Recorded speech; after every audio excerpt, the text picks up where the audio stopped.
Hey, good morning, good afternoon, good day, everybody. Thanks for joining us here with this talk. Um, my name's DJ Landreneau, and joined by my esteemed colleague. Julian Llorente. As the title of the webinar says, this is going to be about the privacy paradox and AI governance. But we're going to kind of do it in a little bit of a different format. And so I just kind of want to set the stage for how we're going to conduct this webinar this morning.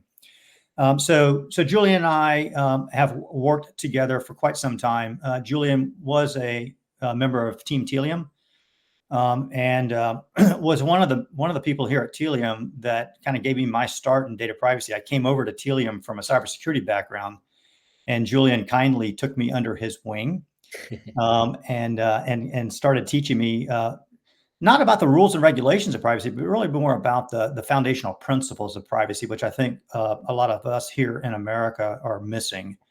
And so he was instrumental in my initial privacy journey and continued privacy journey, really, here in my 3.5 years at Tealium. And so when Julian was at Tealium, every morning we would get together 8 o'clock Eastern, and to start my day and to kind of finish Julian's day out in Germany. And we would catch up, and we'd get into a lot of these in-depth privacy discussions, not only about what's going on at Tealium, but just in general in the market, and just kind of two friends kicking around the privacy topic at the end of the day. And we kind of kept on talking about, man, we should record these things, and so then we can put it out on the Google Drive, and everybody at Tealium could listen to us talking about privacy.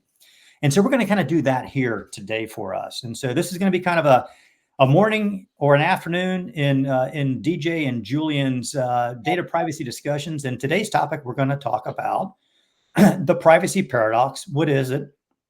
How does it affect us? What's the philosophy between a European mindset versus an American mindset? And then we'll kind of switch gears from that and get into the latest, biggest topic that everybody's talking about is AI. And what does AI governance look like, and what are some of the considerations, especially the EU AI Act, and Julian being a European-based data privacy professional, will kind of shed some light on some of those things that he's been looking at. Julian, anything you want to add into that introduction?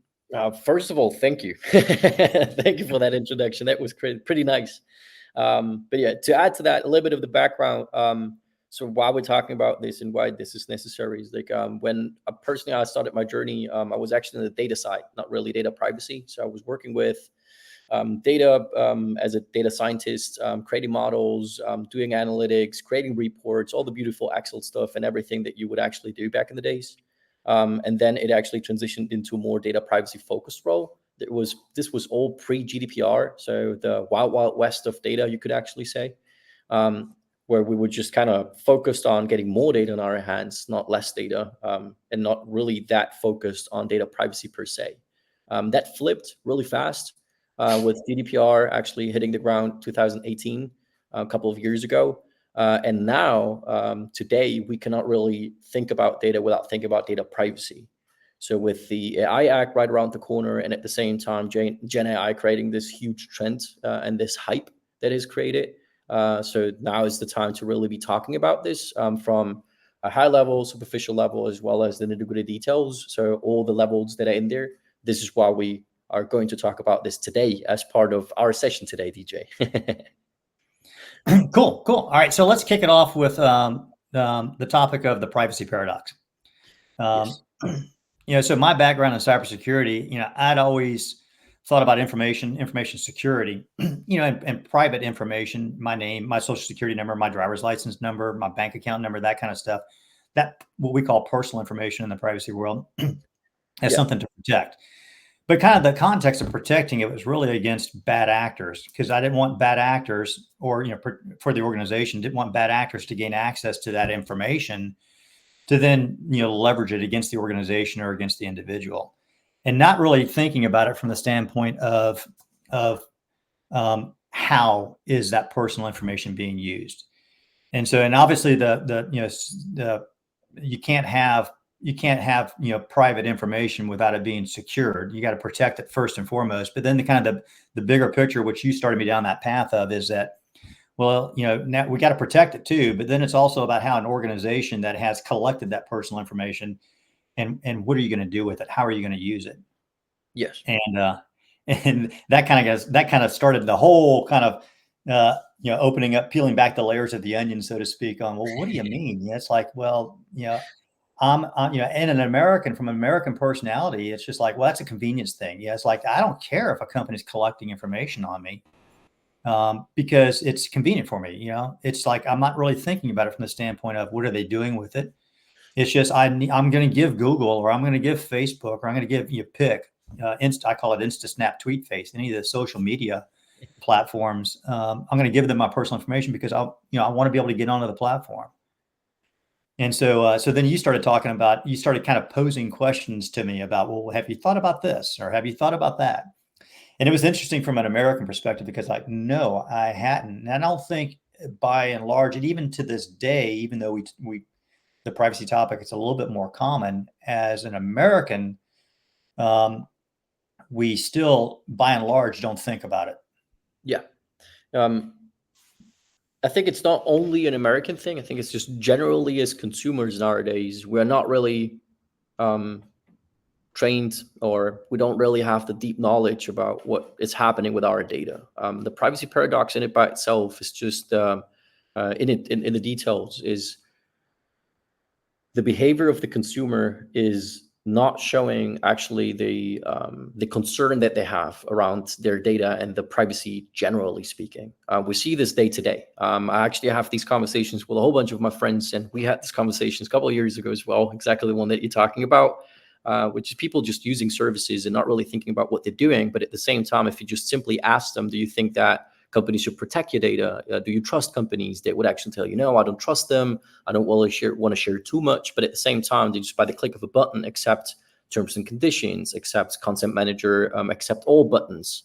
They don't think twice about it. That is the privacy paradox in it by itself. That shows a lot about the consumer behavior by the end of the day, with companies trying to create these experiences and personalization on their pages and gather only specific personal data to create even better experiences through the user journeys. But at the same time, the users express their concerns, but just accept whatever the company is showing them.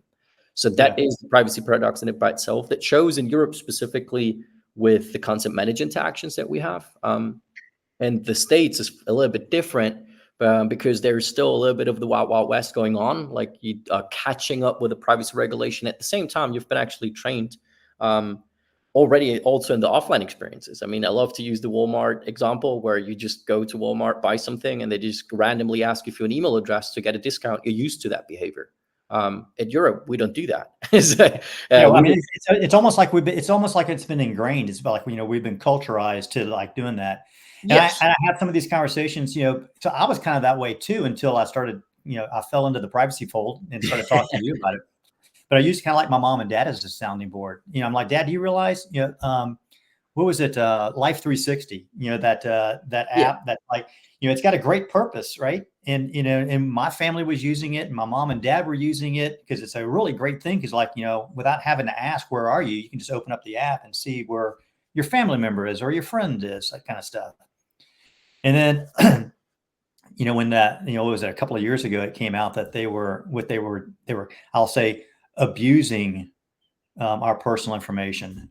And I dropped my whole family off of it, and I told my dad about it. He's like, well, no, but it's a convenience thing. I'm like, but do you really realize that? And he still didn't understand. He's like, well, yeah, but it's convenient. And I was like, yeah, but would you want to do, like, give your social security number to just put it out, on your mailbox, or, every time you walk in, you've just got your social security number on your name tag. That kind of started trying to draw analogies that way. And then we kind of got into because I kind of switched gears on him a little bit. And I was like, do you realize that your personal information is really currency? And so you're paying for these services with your personal information, but are you getting all that value out? And do you know what they're doing downstream with that? Yes. So exactly that is what's currently happening in Europe specifically. So we have the pay or consent model that got famous through Meta, because now within Europe, you get actually the option to either pay a fee a subscription fee so that you do not get advertisement on the platform, or your data is not leveraged to actually use it for advertisement. So you have to pay for that model. Or you just simply accept all the terms and conditions and you allow Meta to actually leverage your data for advertisement purposes. So this is currently on that big scale where it's being kind of like taking a deeper look into from a regulation point of view, what that amount should actually be. Is it too high of a fee? How much would it cost? Like that's currently happening due to the privacy view of us Europeans from the States as well. Is like that kind of like balance is we're trying to figure it out. And that's what actually is impacting all of us. We have this now within news pages as well, where you actually have to pay to actually even visit or read an article. If you don't pay for it, you can actually just log in and they leverage your data. So we see these models popping up left and right, where it's about the benefit that you actually get through the services. We will see this more and more happening. We perceive sometimes, and this is something that I actually can see because I see both sides. I see the enterprise side, business side, as well as the consumer side. And what is fascinating to me is that we perceive the internet to be for free. We use services such as Google for free. We use services such as all the Google services, Google Maps, whatever. It's like all of this seems to be for free, but by the end of the day, you're paying with your data. So that balance is something that is kind of like within the privacy paradox. If we perceive it free, it's not. What would it be? What is the value of your data? That's just something that is kind of like popping up left and right, which is kind of like leading regulation to keep up with technology, but at the same time, technology adapting to what the regulators are actually just pushing and forcing upon them to actually protect us as consumers by the end of the day. Yeah. Well, I know here in the States that my email address is worth 10% of something. Yeah. Yes. And that's actually, it's funny because we shared a bunch of links for the last couple of days where we shared examples of web pages doing that. Exactly that specific example of telling you, hey, we want your email address. If you give us your email address, we can give you a 10% discount, or here you have a discount code or whatever. So data is becoming more valuable now, and specifically personal data is becoming more valuable. And now just there's a pretty step forward, but the whole third-party cookie deprecation is leading to that as well. Every company wants to actually have more first-party data, more emails. So that behavior is just like switching and flipping into that direction from a business point of view as well, heavily. Yeah. And so we're seeing it more and more here in the States where they're asking, okay, for giving me some of your first party data, email address typically, or your cell phone number, or both. It's like usually it's the sign up is like, give me your email and you get a 10%, and you spin the spin the little roulette wheel or whatever. And then it follows really right back up with and for an additional discount or to activate your code, give me your cell phone number, and that type of thing. So now they've got my first party data, and we're starting to realize that, okay, well, my data is worth something. So now the websites or the entities, the commercial entities that I'm interacting with, have acknowledged that, and so they're offering some discounts to it. But then I think the other thing that starts to come into play now is then, okay, once you've got my data, what are you doing with it? And there's still kind of that, well, except for privacy dorks like myself and you that will actually go and read the privacy notice or the cookie notice that's on the website. Yeah. I think there's still kind of a missing link between we see all these data breaches all the time. And so then all this massive amounts of my personal information is getting leaked constantly. And so I've been talking about here lately is not only is that how does a corporation tell a consumer or tell anybody that I'm going to collect this information, I'm going to keep it for my for my personal uses, for my company's use. This is what we're going to do with it, and we're going to keep it safe. Yeah. And kind of that piece is starting to be I think a little bit more at the forefront. Yeah. On the I mean, it's something that it's a holy grail by the end of the day. We have to be honest. I mean, these processes are complex. We spend hours and days to understand them ourselves as experts. They're the easy ones. Give me your email address because I want to share your newsletter. That's the easy one. But there are far more complicated processes out there with far more companies involved, data sharing activities involved. that are really complex in it by itself. I mean, we have one that we're going to talk about a little bit today, which is AI in it by itself. It is just a simple processing activity. You want parts of my personal data, maybe even not, but it's going to implicate me. So these processes take time to even understand. Now, at the same time, we want to be able to explain to a simple consumer of our services what we're doing in the background with that data. That's a huge step to actually be able to do that, because we know to explain something that is really complex fairly easy is really difficult to do.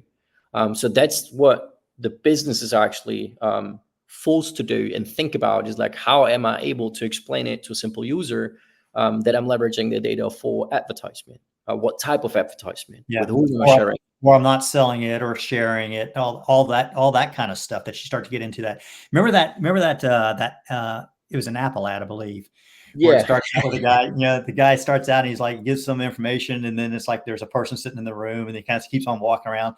I thought that was a brilliant illustration of, you're like, okay, I'm just gonna give my data to Acme Corporation, the fictitious corporation in our case, and they're going to then take it, and I trust them to use it to give me some benefit, that next time I log into the website, I'm not, my preferences are going to be saved, and Yes. it's going to give me targeted marketing, that it's not going to try and sell me something that I've got no interest in because I've never expressed an interest in that, all that kind of stuff. That's kind of the trust that you develop.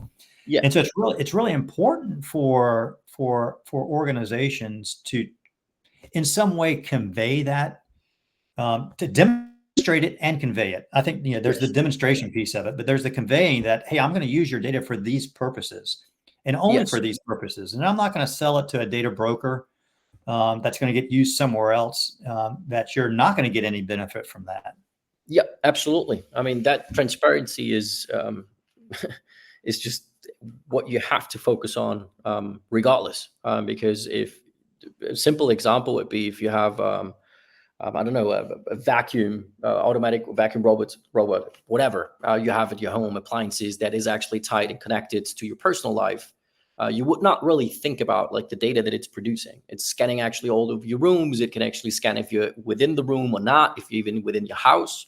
So now something, an appliance that seems to be really simple and not really impactful into your life from your privacy or security point of view, becomes actually a security threat, because it depends on who gets that data, easily speaking. Yeah. So that impact and that relationship and that transparency that companies have to actually transfer to the consumers is what they need to focus on. And it also brings us a big step forward to AI in it by itself, and how the regulations apply to AI, EU AI Act, because that's what the regulators trying to actually achieve, is to protect the consumers from AI models, AI services, products, everything that is out there, to reduce the risk to a bare minimum by forcing businesses to actually take a deeper look into the data processing activities, how it works, and the nitty-gritty details of it. It's like, it's the same application, just a different technology. I'm going to try and tie those two together real quick for a second, and then we can kind of start to shift over from the privacy paradox, or maybe even come back and revisit it again, because I know you and I go down a rabbit hole. We used to talk about the creepy factor, right? Yes. And so as brands are out there, and we've the brand trust has never been. I mean, that's always been around. If I'm going to buy this product, I'm going to go to this company because of the brand awareness and the brand trust that they have established in the broader marketplace. And I'm like, okay, I know, just that's a trusted brand. I can just go to them.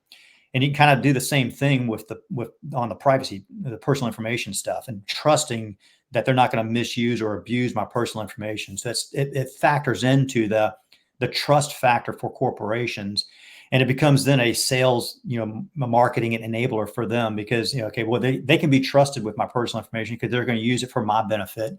Correct. And there's not going to be this huge differential between what I'm giving them versus the benefit that I'm receiving back. But on the creepy factor piece of it, like you talked about, I started thinking while you were talking about the robotic vacuum cleaner, because we've got one here. And how creepy would it be if, my wife runs it, like once a week or a couple of times a week. And if there was like AI embedded into, which they could do with a firmware update, right? that it's starting to collect this data. They're leveraging that to say, oh, well, it looks like, he's got dog hair all the time. And so all of a sudden I start getting marketing from, some, pet company for, fur eliminator, or, it's like, you kind of like, okay, well, where does it like go from benefit Yeah. to Who is creepiness? listening to me right now? We always hear that. We always hear that now. Who's listening to me? Because I Yeah. was just talking about this, and all of a sudden I'm getting marketed for it. Yep, that's exactly about it. Is like that's what it is about. And the creepy factor always works if we ask ourselves, and everybody listening, actually, it's actually a nice test to ask ourselves when we actually are working on new products, new services, new questions that we want to ask our customers, whatever it may be, regardless of the privacy requirements, security requirements that we have. It's just to ask that simple question. If I put myself in their shoes, is it creepy or is it not? Because most of the time, if it is creepy, you're probably not really doing a good job with compliance. So that's just to kind of like balance it out at the same time. That sometimes even goes beyond what is necessary for compliance, but at the same time is what the experience that you want to create. Because you could actually leverage AI and specifically by that, and that might be a good use case to actually give you good products that you need. It's like, might be a good case. I want to tie up one loose end real quick, because you said compliance. And so this is another thing that you and I have often spoken about, is that what is the law? What does the regulation say? Yeah. And we've always taken, when you were at Tealium, and Tealium always takes kind of the viewpoint that compliance with the law and regulation is kind of the foundational piece. It's the floor. You have to do that, but you really need to go above and beyond that. Yes. And it's like, how would you want to be treated? How would you want your, what was that? We used to say, how would you want your grandmother's information, or how would you want your kids' information to be treated? And so as you're developing products and services and marketing campaigns and all this other kind of stuff, is put yourself in the person that you're marketing to or selling to's shoes. And is it creepy? Is there a good value exchange for the information that you're collecting, versus the convenience or the product that you're giving back to? Yes. I mean, this specifically is the part where it's, this is what a person always say to it, is technology leads, privacy follows. We see it right now with everything that OpenAI has been doing and all these companies within the AI space, the Gen AI models and everything. This is all technology that has been around for a long time already. But now we just recently got the news that the EU AI Act will be enforced. And starting, I think, February next year. Yeah, and we're seeing regulations here in the States too, like in Colorado. It's now just picking up. But in the meantime, you had a period in time where there was really just no specific regulation giving you requirements on how to act with these AI models, or how to apply them, how to inform about them, if you have to register within a certain entity or not. Like, all these requirements didn't even exist.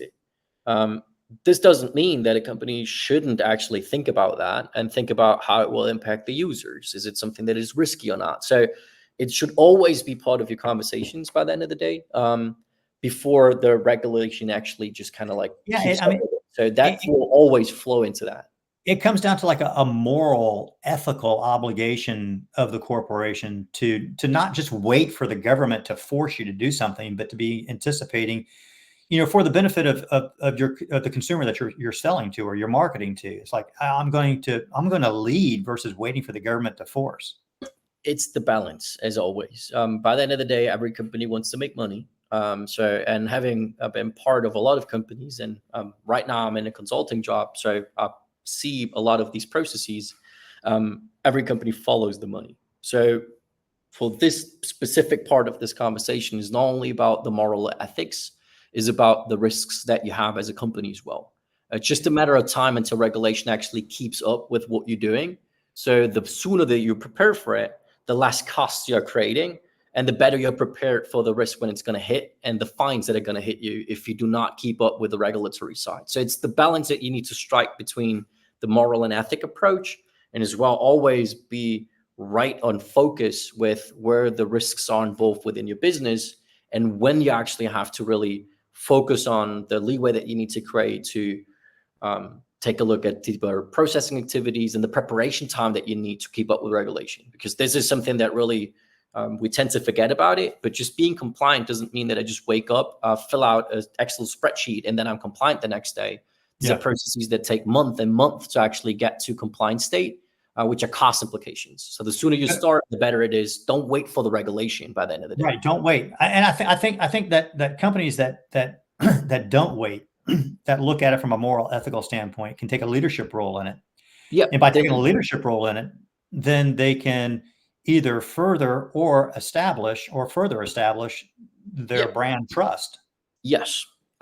We see what with Apple all the time. I mean, Apple, every single release that they do, I need to count how often they actually say privacy. But in the latest release as well of iOS 18 and all these new systems that they are actually releasing, they embedded AI, but at the same time, they took a privacy spin on it. Right. We will need to actually kind of dissect it, how compliant it is. But at the same time, they actually did it, looking into the future and knowing there is an AI regulation coming. So we need to prepare for this up front. We cannot release a feature and then try to keep up with the regulation. It's like they just flipped it. This is how companies should perceive it, that are actually in the space of creating these data processing activities and they're handling personal data of the consumers. So I kind of want to continue down the segue of the AI stuff and the EU AI Act specifically, given and especially given the fact that you're a data scientist background, you're a privacy professional, you're in Europe, and now you're a consultant. Yes. So if you could just give the audience, give me kind of a briefer on the EU AI Act and its implications for the global corporate community. Yes. So first of all, to everybody listening to this session, in order to deep dive into the EU AI Act and all its details and everything, it would take us a couple of hours to really dissect all of it. So what I can do is provide you like a high level overview of what it is and what it isn't, and how it will impact you most probably in your current role. So in general, what the AI Act first of all did is create a definition of an AI system. I'm taking a look at a spreadsheet that I have right here with a little bit of information, what they specifically say, that it's a machine-based system designed to operate with varying levels of autonomy, just one thing, that may exhibit adaptiveness after deployment, and that for explicit or implicit objective infers into the input receives. So everything that we're actually giving it as an input. And how to generate outputs such as predictions, content, recommendation, decisions that can influence physical or virtual environments. So that's just how they actually just defined it in it by itself. Now, the EU AI Act does not apply to just simply every company out there. There are roles, and at the same time, there are risk levels or categories that they put out that you can actually put yourself into. So if you're using AI, first of all, you will have to think about the AI that I'm using as a technology. Does it fall under the unacceptable risk AI systems, the high risk AI systems, or low risk AI systems? It's also a fourth category, which is the general purpose AI models that we'll get into in a second. But the unacceptable risk AI systems, it actually kind of like speak for itself as a title, because these are all these systems that are the creepy ones that we don't want. So this is stuff within the law enforcement with real-time biometrics that you don't want, stuff that you can actually apply in public. If you have CCTVs out there, you don't want to actually survey the entire popularity and just do emotion recognition and stuff like that, or behavioral manipulation to actually manipulate free will into, for example, buying something. If you can actually identify depressed people and you actually give them a Ben & Jerry's commercial, they tend to actually buy it maybe more often. Stuff like that comes into the creepy factor and is the unacceptable risk AI systems category. The next one is the high risk AI systems. These are high risk AI systems, so risks that we as consumers are exposed to. And this is stuff that you will find within medical devices, vehicles, emotion recognition systems that are out there, or within law enforcement, generally speaking. So these high risk AI systems have a specific set of requirements that you need to fulfill that we'll get into in a second. And the low risk are all the other ones, you could easily say. So all the other ones out there that you'll find will be categorized as low risk AI systems for now as it stands. Then you have the fourth category, which is the general purpose AI models. Simply speaking, this is the stuff that you will find, and you most probably are already using, like the OpenAI ChatGPT stuff that is out there with LLM models. These are so widely available that they create a category of their own. That's a new update, right? Yes. Yeah. So this was something that was added to it because it didn't really fit into low risk, and they created this fourth category for it. So that's just kind of like the high level for it. Now, having said that, now the next step, if you have identified the category in which your AI model is, you need to actually figure out what role you have within the usage of that AI. Specifically speaking, they created, and you will find these definitions as well in the AI Act itself, because there is something that they call the providers. And the providers are the ones that actually responsible for the AI and creating the AI for others to be used. So that would be like OpenAI would be a provider. Correct, absolutely. OpenAI is a provider. They create the models. They actually allow you to use the services such as ChatGPT and all that. So they're providers of AI. If I create a custom GPT, because I have an Yes. OpenAI plus a ChatGPT plus account, if I create a custom GPT, am I a provider? No, it's Okay. a good question in and by itself. First of all, you're leveraging for your own, like you're not handing it over to anybody. And Well, even no, because now you can put it out on the marketplace. Like I created a custom GPT called Julia that helps me do carnivore recipes, and I opened that up. I said anybody can use it. So, but I'm still not a provider under that case. Correct. You're not a provider in that case. So that would be still the provider of the model in it by itself. So OpenAI provides a model. You're just using a service of theirs. You create ChatGPT S, a service in it by itself, and you're allowing others to use it. They're still using the same platform, which is the ChatGPT platform. They're still hooked up and connected to OpenAI, and you specifically are not processing any of their data. You're not able to see anything that they're actually sharing as input. You're actually allowing OpenAI, ChatGPT, therefore, to actually leverage and use that data. So if I'm a company and I build a widget that basically just like an input form that then leverages against, or maybe it's a chatbot. So I just create the interface, the chatbot interface, but it's really going against the OpenAI API. Mm-hmm. Am I a provider as a corporation at that point in time, or is it still a OpenAI? You are in the second category, which is your deployer of it. So you're using from a provider, their platform, their models, their API, you're hooking it up, and now you are deploying it for your consumers to use it. So as a deployer, you now have a different set of requirements that are out there within the UI Act, but these are the two roles that you have. You either are a provider of AI or you are a deployer, so leveraging the provider's AI models, their products and use cases, products, models, platforms that are out there, and deploying it for your own consumers. You're just pre-training it a little bit differently. You're just kind of like tweaking it, but now you're deploying it in that sense. So that's where it comes in handy. If it would be your model, so you're entirely in your platform, your own model that you created, that you pre-trained within your own environment, you become a provider. Most probably as a low risk category, because if you created a chatbot within your environment and nobody else has access to it, you are the provider of it, you're offering it to your consumers, then you have the set of requirements that you have to fulfill as a provider. But again, most probably as a low risk one. So what I'm hearing, kind of to summarize real quick, what I'm hearing is that companies should first and foremost assess what are they doing with AI, categorize what they're doing with AI, then do a risk assessment on what they're doing with AI, and risk assess whether it's one of the what risk category is it. Yes. So first of all, the first step would be naturally read it.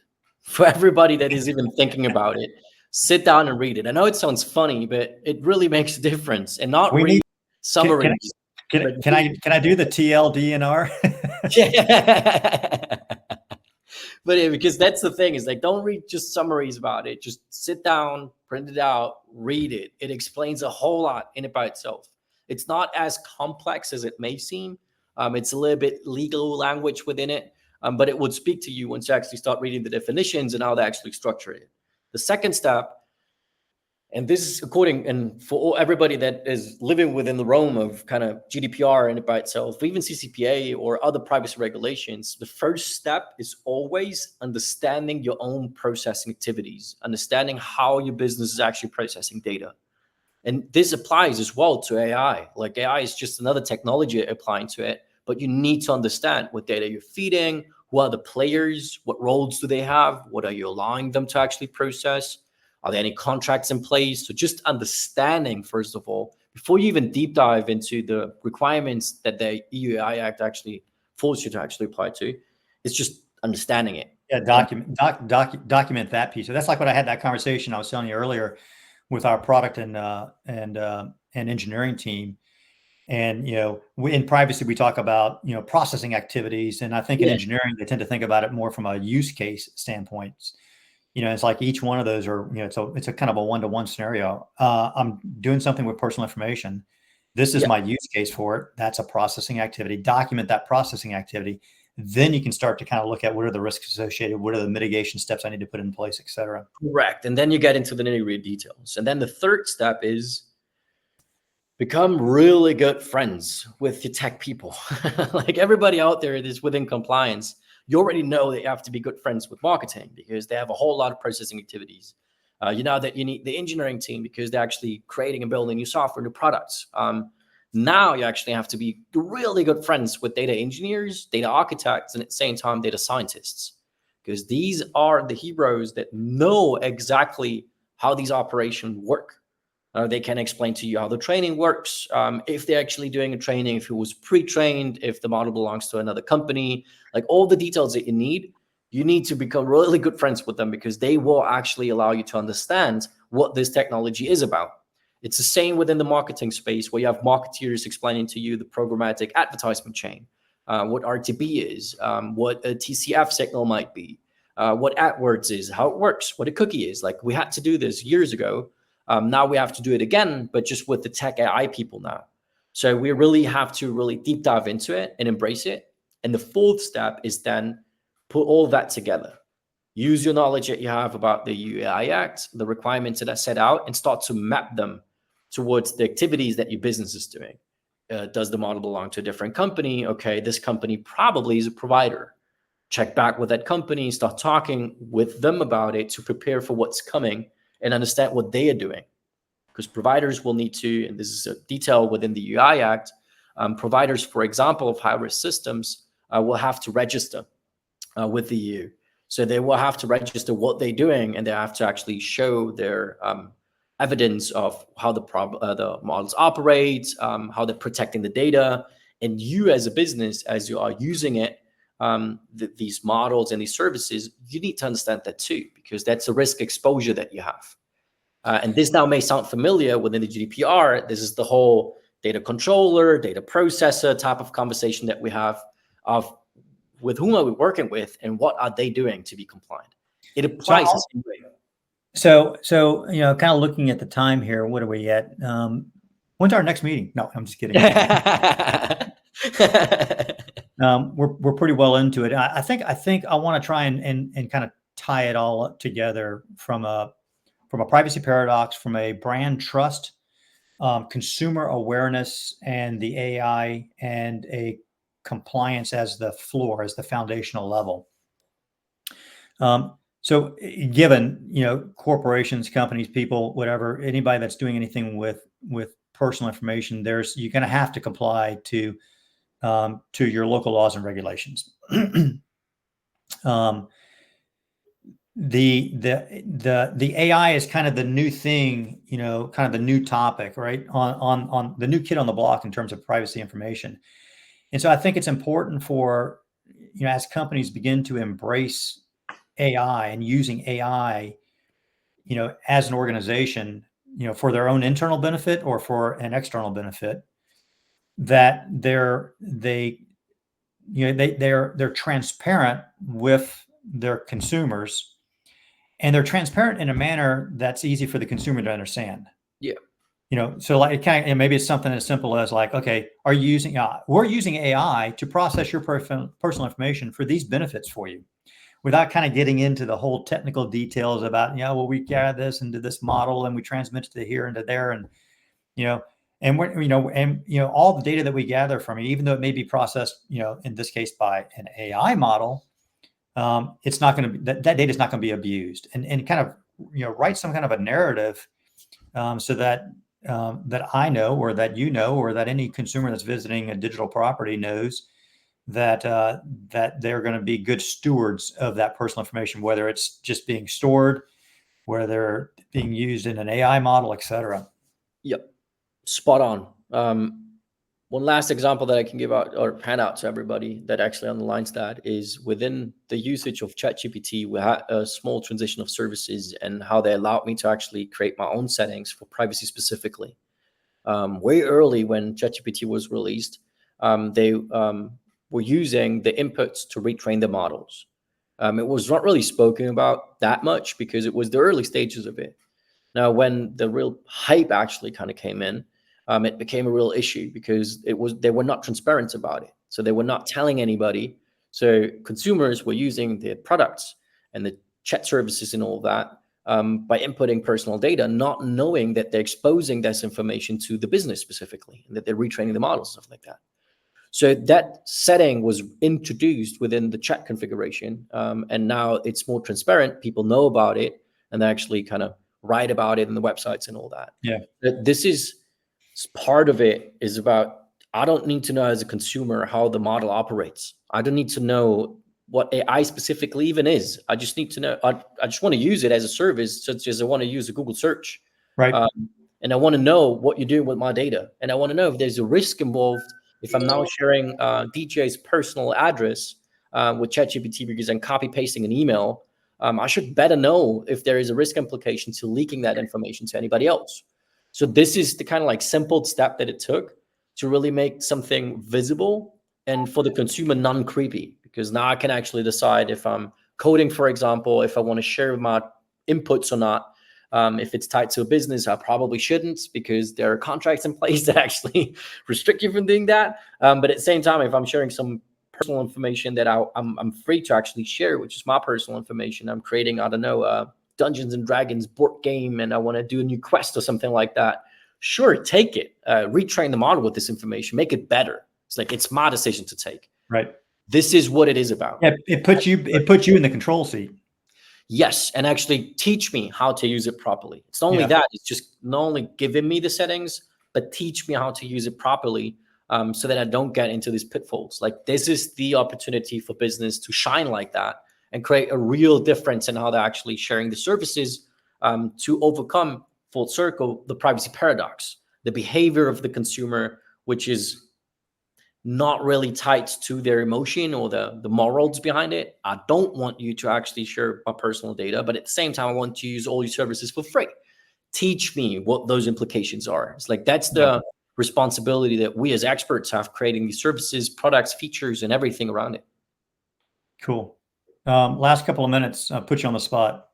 You want to give the audience kind of some like takeaways, if you will, like what are the 3 or 4 bullets to kind of take away from this our conversation this morning on the privacy paradox and AI governance? Oh, sure thing. The first one is for everybody that is working in a privacy or compliance role, be best friends with all the people around you. You need them. This is all the knowledge you cannot take in through books. You need to actually have experts around you. And for everybody that isn't within a compliance role, be good to your compliance people. As I said in the, I mean that, as I said in the beginning, there is no data without compliance. So that means every professional out there, maybe a software engineer, a data scientist, a data engineer, whatever, you will need your compliance team members to actually have good release and good services and good products. Without it, you will be able to release it, but maybe it will cost your company a couple of millions because you are not in compliance with the regulation. So this is something that is not the future. This is the present. So invest in these good relationships and work together through that hustle and hurdles of just doing good compliance, because it's a lot of work. But at the same time, if you create these good experiences, this is what we all want to have as consumers. We are the ones using it. Yeah. One of the things I'll just kind of wrap it up and finish off for us is that, that you and I used to talk about is privacy by design and default, not privacy by redesign. It's a lot less costly if you realize that, I'm dealing with personal information. Stop, take a pause. What am I doing with it? What are the risks to the data subject? All those kinds of things, and kind of contemplate that before you actually just go running down the path of doing something. Yeah. Whether that's just a simple marketing campaign or a new product that you're developing or a database that you're building, or doing something with AI. Yep. So, cool. Spot on. That's about it. Awesome. Well, As always, it's great chatting and catching up with you in the morning. Everybody out there in the audience, thank you very much for joining Julian and I for our morning breakfast, afternoon lunch session. And let us know what you think. I mean, if you enjoyed this type of a format and a discussion, you want to hear us talk about something else, just leave some comments, and we look forward to the next time. Thank you very much and have a great day. Thanks, everybody.